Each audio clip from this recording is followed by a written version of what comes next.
kita tahu bahwa tokoh Anies Baswedan yang tidak memiliki partai ternyata dilirik oleh banyak partai. Yang melirik pertama kali adalah PDIP dan direspon dengan baik oleh Anies. Namun tiba-tiba ada tikungan tajam yang mengambil Anies untuk dideklarasikan, yaitu PKB.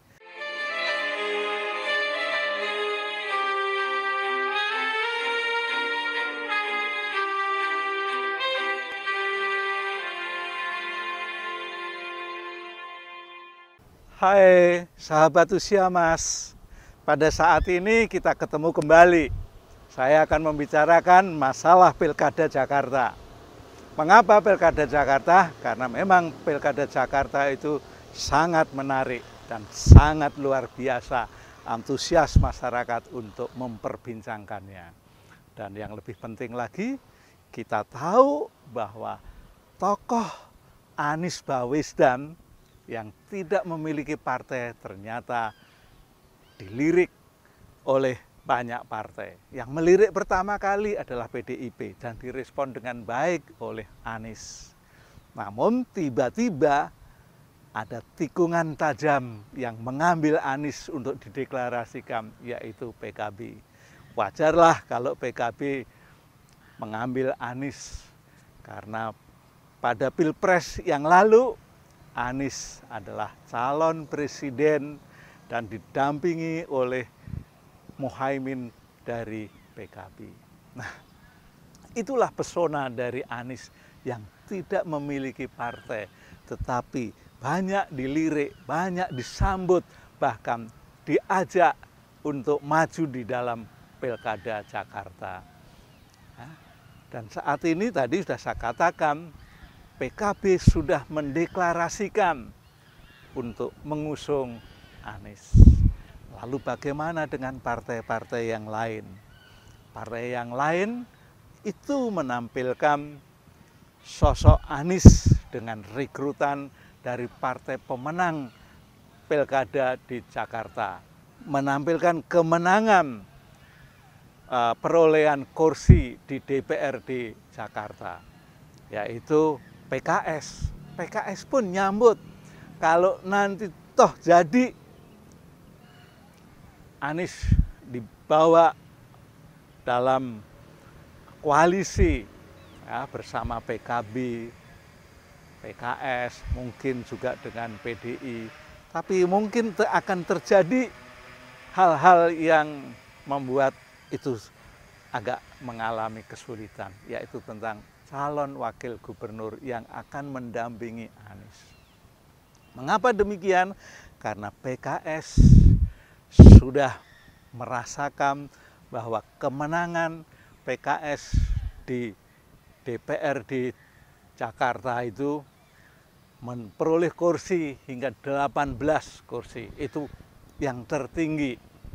Namun demikian dia tidak bisa mengusung sendiri Anies, tetap harus melalui gabungan dengan partai-partai atau dengan istilah koalisi. Nah, tanpa koalisi PKS tidak bisa. Dan ini PKS karena merasa kuat, merasa menang, jumlah banyak kursinya juga menginginkan adanya calon wakil gubernur yang mendampingi Anies.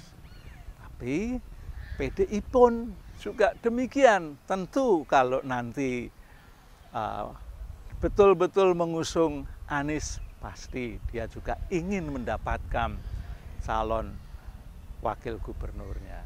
Kenapa demikian? Karena juga PDIP kan boleh dikatakan yang paling pertama melirik. Ya, bahkan sudah terjadi komunikasi. Ya, apakah itu insen atau tidak, yang penting sudah terjadi komunikasi. Nah, tiba-tiba ada pendatang baru yang menyatakan mendampingi Anies pun juga baik. Nah, siapa dia? Dia adalah anak presiden, ketua PSI, yaitu Kaisang Pangarep. Kaisang Pangarep juga menginginkan kursi wakil gubernur DKI. Nah, apakah itu nanti bisa terwujud? Kita akan melihat pada bulan-bulan Agustus nanti, pada saat pendaftaran. Karena sampai saat ini kan baru jalinan-jalinan komunikasi. Dan pernyataan dari Anies tentang Kaisang juga belum ada respon yang baik. Pihak Kaisang juga baru menyampaikan, belum terjadi komunikasi politik. Dan untuk Pilkada Jakarta, ada juga pendatang baru yang dikemukakan oleh Partai Gerindra. Karena Partai Gerindra menginginkan pemimpin yang baru dibanding pemimpin-pemimpin yang lama atau incumbent. Sebab menurut pengalaman, kata pihak dari Gerindra, incumbent itu di Jakarta selalu kalah. 2 kali kan dalam pemilihan calon gubernur dan wakil gubernur, incumbent di Jakarta dapat dikatakan kalah dengan pendatang baru. Pendatang baru yang dianggap itu waktu itu yaitu Jokowi dengan Ahok mengalahkan incumbent. Lalu pemilu berikutnya incumbent juga dikalahkan dengan Anies bersama UNO. Ya. Ini contoh. Nah, oleh karena itu pihak Gerindra meyakini bahwa perlu ada perubahan, ya, yaitu pemilihan gubernur yang baru. Gitu, untuk pemilih baru, kemenangan baru. Namun demikian itu semua belum bisa diprediksi pada saat 27 November nanti. Nah, dan yang terpenting pada saat ini calon gubernur di Jakarta itu sudah mengerucut ada 2 nama, ya, ada 2 nama. Tadi yang pertama yaitu Anies Baswedan yang sudah dideklarasikan oleh pihak PKB, Partai Kesatuan Bangsa. Dan yang satu lagi yaitu mantan gubernur Jawa Barat, yaitu Ridwan Kamil. Nama itu sudah mencuat, ya, dari Partai Gerindra.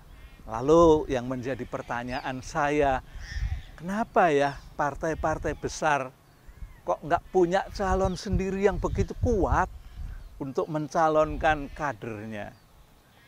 Contoh tadi, Anies tidak punya partai, tapi boleh dikatakan sudah ada yang mendeklarasikan dan ada yang melirik sebelum dideklarasikan. Dan yang kedua, pihak Ridwan Kamil sendiri sebetulnya bukan kader dari Partai Gerindra, tapi itu kader dari Golkar. Pihak Golkar sendiri masih belum menetapkan keputusan, masih menimbang-nimbang apakah pihak Ridwan Kamil nanti ditugaskan untuk menjadi gubernur, calon gubernur di Jakarta atau calon gubernur di Jawa Barat. Kalau di Jawa Barat, rupanya Emil Salim masih memiliki posisi tawar yang sangat kuat. Tapi kalau di Jakarta, tentu ada persaingan yang kuat, yaitu dari pihak Anies ini.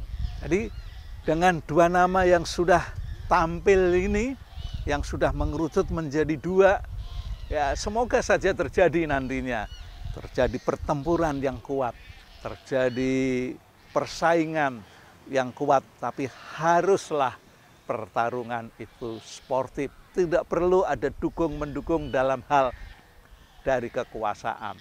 Ya, dari kekuasaan itu karena ya contoh pada pemilu yang lalu, Pilpres, Pileg itu ada campur tangan kekuasaan sekalipun tidak dapat dibuktikan.